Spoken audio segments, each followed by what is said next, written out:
development in our countries are being undermined, is being undermined by corruption.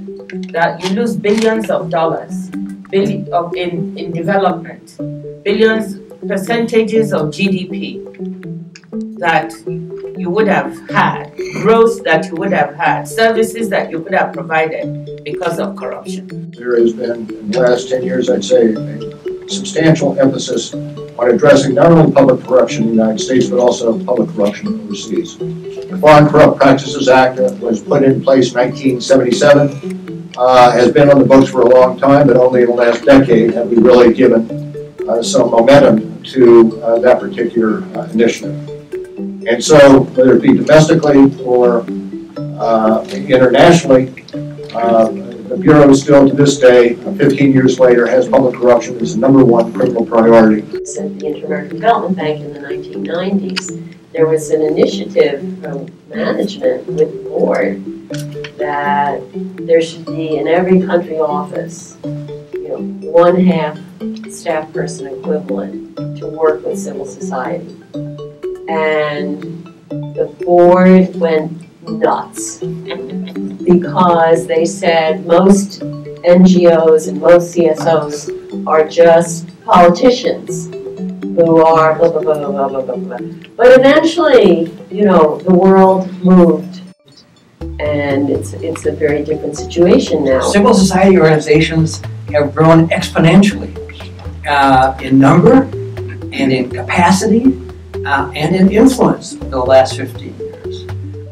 There are said to be as many as 2 million NGOs or CSOs in India, 1.5 million in the United States. This is a big force.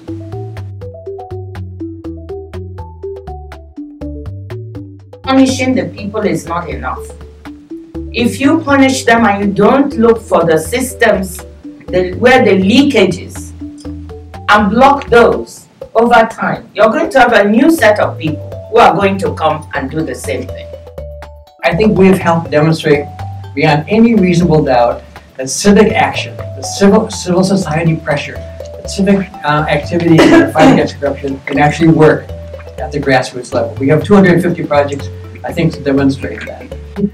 In every country, there are parts of government that want to do the right thing. There may be municipalities, there may be government agencies, there may be ministries, but working together with the civil society organizations, they actually make results better than they would have been otherwise.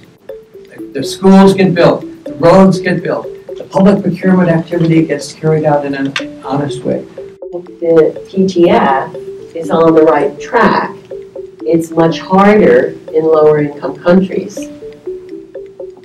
But I think that the two things should go together. Support for people who've been in government, and then people outside of government who are citizens, and work with them. I want you sitting here, the civil society here, the government, everybody, to know what it costs. Therefore, the lesson is, you must develop mechanisms to support those people.